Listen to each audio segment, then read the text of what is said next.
Hello everyone, it's Rasa Von Werder, Rasa, R-A-S-A, Von, V-O-N, Werder, W-E-R-D-E-R, from the University of Mother God Church. I'm also known as Kellie Everts, the lady who strips for God and dances to save men's souls. If you want to know my background, take a look at kellieeverts.com or istripforgod.com and take a look at my songs we like for many television shows that I have been on, and a couple of movies, excerpts from a few movies I made in Hollywood. And they're going to do a movie and maybe a TV series or a series of movies on my life, like the Rocky movies. Maybe. I know they're going to do at least one big movie that will gain a lot of attention. That I know. It's tentatively called I Strip for God. All right, now onward and upward. I want to go back to my life story because I have done a lot of reading from books, and now I want to go into a few relationships I have had in my life story. I've been procrastinating because I'm tired of talking about negative people, bad people, people who hurt me. Not everyone I've known has hurt me, but you see, life, I was trying to make the point in the last video, most people are not good people. Most people are sheeple. They're followers, they're not leaders. They do as they are told by the higher up, not by God, but by the world, the flesh, and the devil. And the world is controlled by the devil. Satan rules the world. Satan is the prince of this world, and he works through men.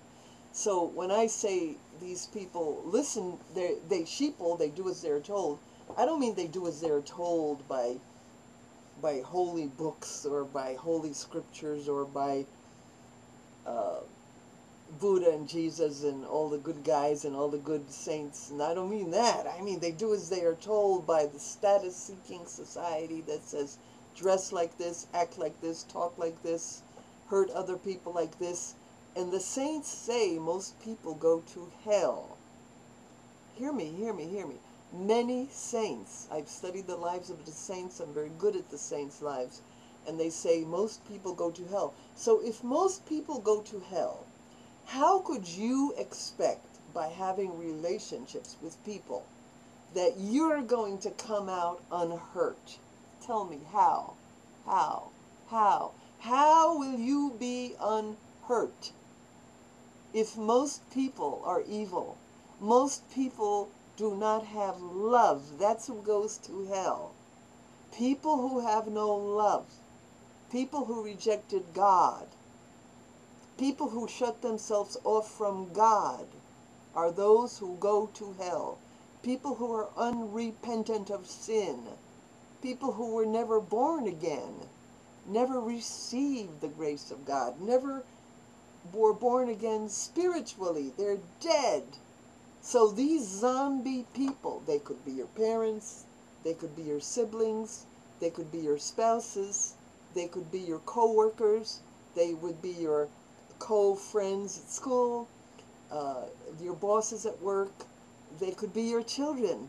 So these evil, unregenerated, unspiritual, unloving, ungodly people are all around us.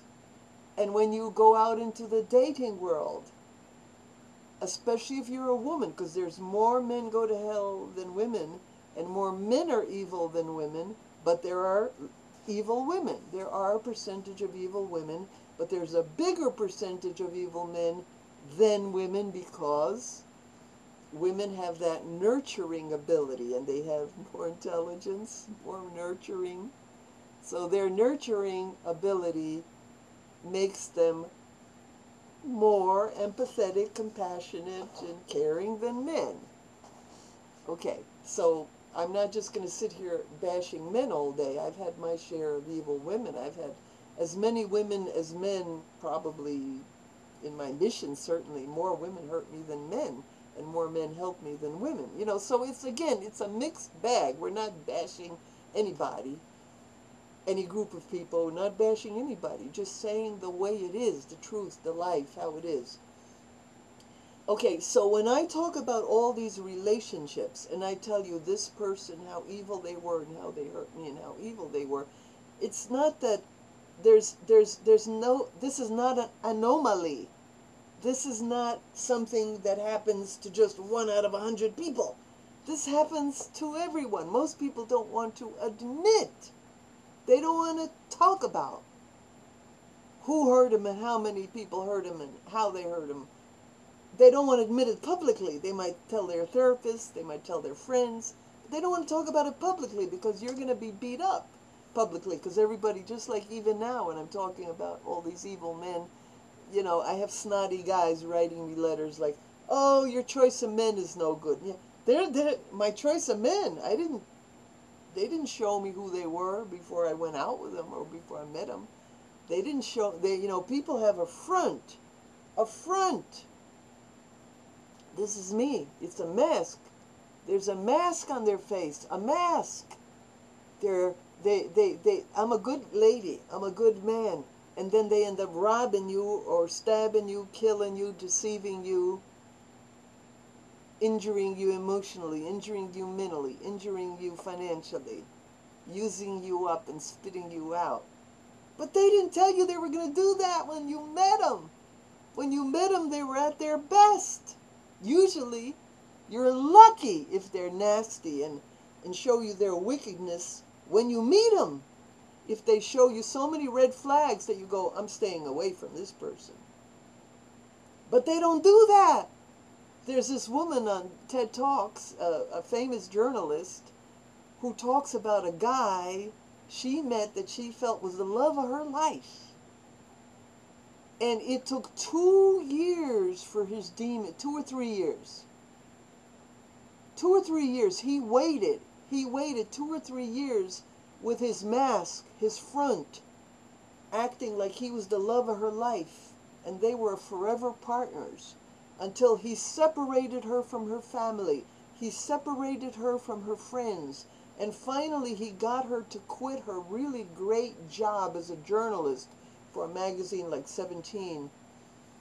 And he got her to move far away in some podunk town. And only then, he said he wanted to move out so they could be safer. And then when they moved out far away, he bought 3 guns. 3 guns, and he had them loaded. That's when his demons came out, when he had her separated.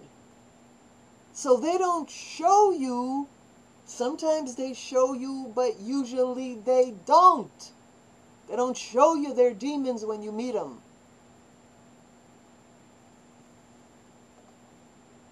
And they wait until the right time for their demons to come out. Their demons is their dark side. So this guy eventually, once they moved far away from everything and everyone, and this woman is on TED Talks, he held a loaded gun to her head.